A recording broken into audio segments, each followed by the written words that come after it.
Mon histoire avec la science. Quand j'avais 7 ans, j'ai toujours voulu comprendre ce que c'est la science. Quand j'allumais ma télé, Jamie me disait que la science, c'est pas sorcier.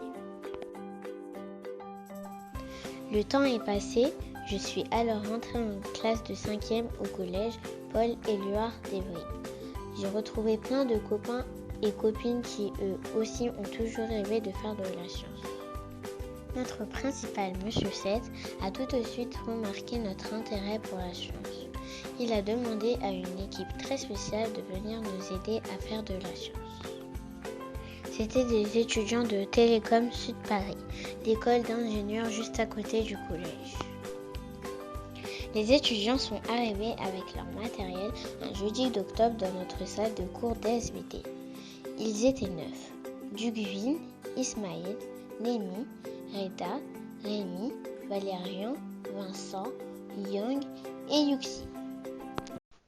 Nous étions assis et tout aussi impatients de faire des sciences.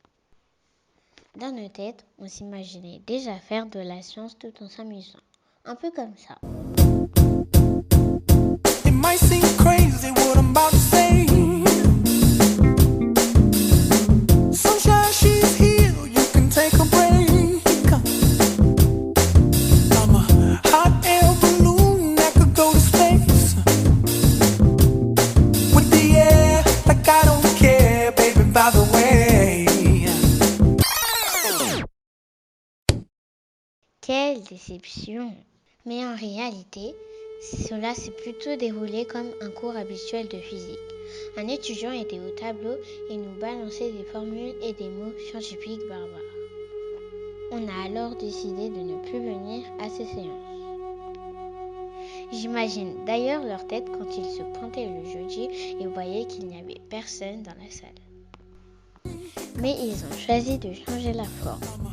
Ils venaient chaque jeudi avec leur expérience et on pouvait manipuler en s'amusant et en faisant des vrais challenges scientifiques. C'est alors qu'est vraiment né Expériments. On a fabriqué un robot, une balle rebondissante, une tornade dans une bouteille, une boule de feu au micro-ondes, un sachet de thé qui vole et plein d'autres choses encore.